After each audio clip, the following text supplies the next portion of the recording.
शाह जी को तुरंत अपने पद से इस्तीफा देना चाहिए और देश के लोगों से माफी मांगनी चाहिए। और अम्बेडकर जी बहुत संविधान को बनाने का जो आज देश चल रहा है, भारतीय जनता पार्टी को खत्म करना चाहती है, कांग्रेस इसका विरोध करती है।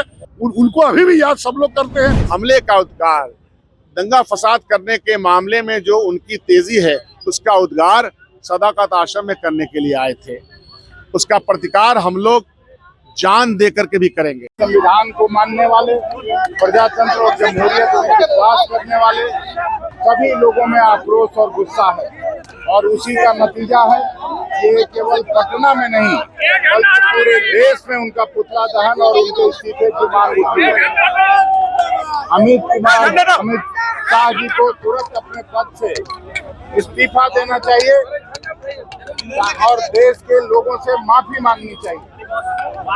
इसी को लेकर आज सभी हम कांग्रेस कर्मी यहाँ पुतला दहन करने आए और सरकार तक ये आवाज पहुंचाना चाहते हैं। हम लोग भी थे, मैं भी था वहाँ, आए कोई धक्का देगा, लेकिन ये भी समझना चाहिए देश की आजादी के बाद पहला ऐसा मौका है जब केजरी बेंच के लोग लोकसभा और राज्यसभा के सदस्यों को अंदर जाने से रोक रहे हैं। अभी भी देश के इतिहास में ऐसा हुआ नहीं और बख्तर द्वार को उन लोगों ने कब्जा करके रखा, जबकि हम लोग अम्बेडकर की मूर्ति से शांतिपूर्वक मार्च कर रहे थे। जब 11 बजने को हुआ तो सभी लोग जो लोकसभा के सदस्य थे वो लोकसभा में, जो राज्यसभा के सदस्य थे वो राज्यसभा में, प्रियंका जी नहीं लेकिन खड़गे जी के साथ जरूर उनको उनको बैठना पड़ा। क्या मांग करते हैं?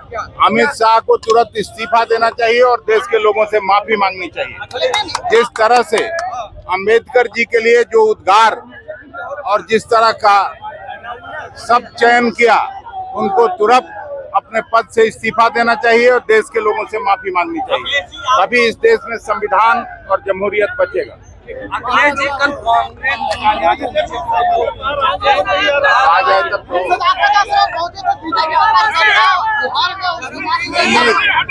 इन लोगों को न तो संविधान में विश्वास है न जनतंत्र में विश्वास है और ये लोग कुछ भी कर लें, देश के संविधान से खिलवाड़ नहीं कर सकते। जब तक हम सभी कांग्रेसी और इंडिया गठबंधन दलों के लोग मौजूद हैं, तब तक इस देश के संविधान को न तो ये बदल सकते हैं न छेड़छाड़ कर सकते हैं। बीजेपी कह रही है कि आप होंगे तो क्या उन्होंने कहा है? नहीं, जो भी कह रहा है वो गलत है। पूरा देश का लोग सुना है। राज्यसभा में जब वो अपना भाषण कर रहे थे तो उन्होंने भाषण करते हुए कहा कि आप लोग अम्बेडकर अम्बेडकर अम्बेडकर अम्बेडकर का जो नाम लेते हैं, अगर भगवान का नाम लेते तो आप लोगों को 7 जन्म तक स्वर्ग मिल जाता। तो ये उनका अपमान है, देश के लोगों का अपमान है और केवल पटना में ही नहीं बल्कि पूरे देश में आग लगी हुई है कि अमित शाह को इस्तीफा देना चाहिए और देश की जनता से माफी मांगनी चाहिए।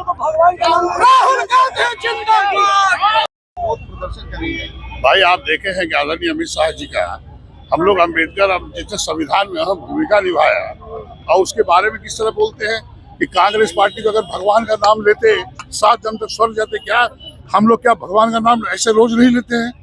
और अम्बेडकर जी बहुत संविधान को बनाने का जो आज देश चल रहा है, भारतीय जनता पार्टी को खत्म करना चाहती है, कांग्रेस इसका विरोध करती है और ये विरोध चलता रहेगा और अम्बेडकर जी को किए हुए काम को भुलाया नहीं जा सकता। कहा जा रहा है कि कांग्रेस ने भी अपने समय में बाबा साहब अम्बेडकर का अपमान किया था। देखिए आपकी उम्र कम है। भारतवर्ष को आजाद कराने से लेकर कांग्रेस पार्टी ने जो आज विकास किया है सिर्फ कांग्रेस पार्टी का देन है और आप भीमराव अम्बेडकर को कोई नहीं भूल सकता। संविधान में उनकी अहम भूमिका रही है और पूरा संविधान उन्हीं के बदौलत चलेगा, कोई इसको खत्म नहीं कर सकता। जो है सत्ता पक्ष कह रहे हैं कि अगर इतना ही अम्बेडकर जी का ख्याल था तो अभी तक उनको भारत रत्न क्यों नहीं दिया गया? अरे भारत रत्न वो जिसने संविधान बनाया, जब आजाद हुआ भारतवर्ष, संविधान किसने बनाया? अहम भूमिका थी। उनको अभी भी याद सब लोग करते हैं।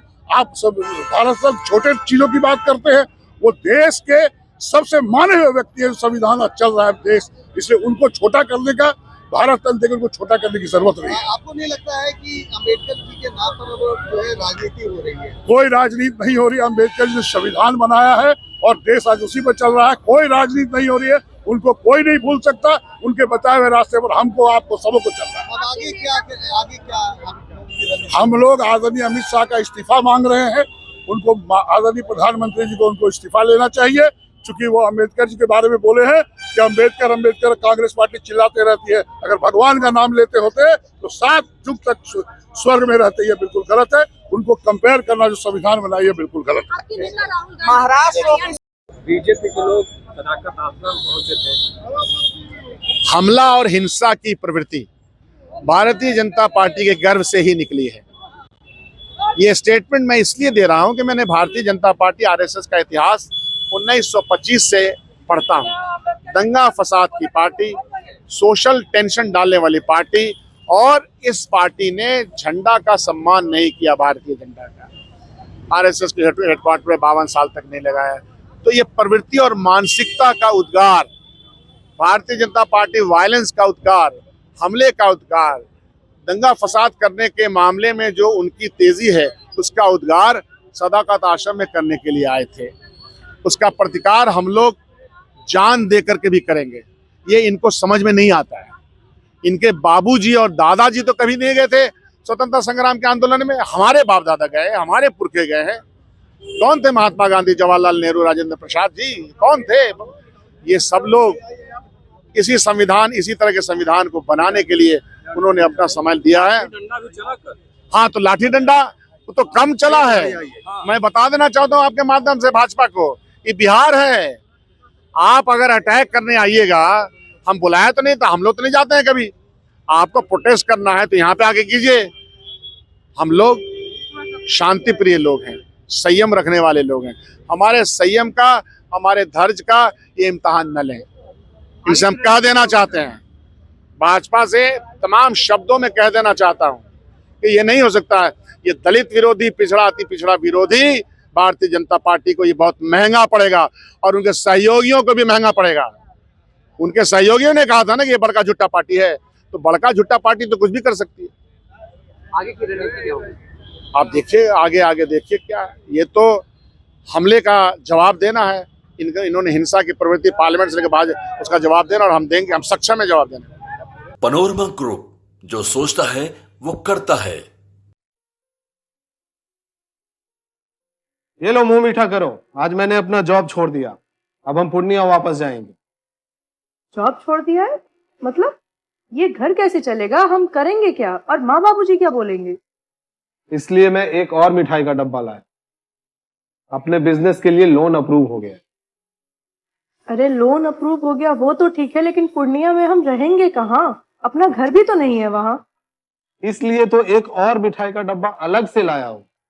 हमने पूर्णिया में घर ले लिया है, पूर्णिया के ई होम्स पैनोरमा में। पूर्णिया में पैनोरमा ग्रुप लेकर आए हैं ई होम्स पैनोरमा। बड़ा घर, आलीशान जिंदगी और अत्याधुनिक सुविधाओं के संग। अरे अब क्यों मुंह मीठा करवा रही हो? क्योंकि हम घर वापसी जो कर रहे हैं। घर वापसी की खुशी पूर्णिया में ई होम्स पैनोरमा के संग। E homes panorama, luxurious lifestyle redefined. Bharatiya Janata party का सदस्य बनने के लिए 8800002024 पर मिस्ड कॉल करें। निवेदक, भारतीय जनता पार्टी, बिहार।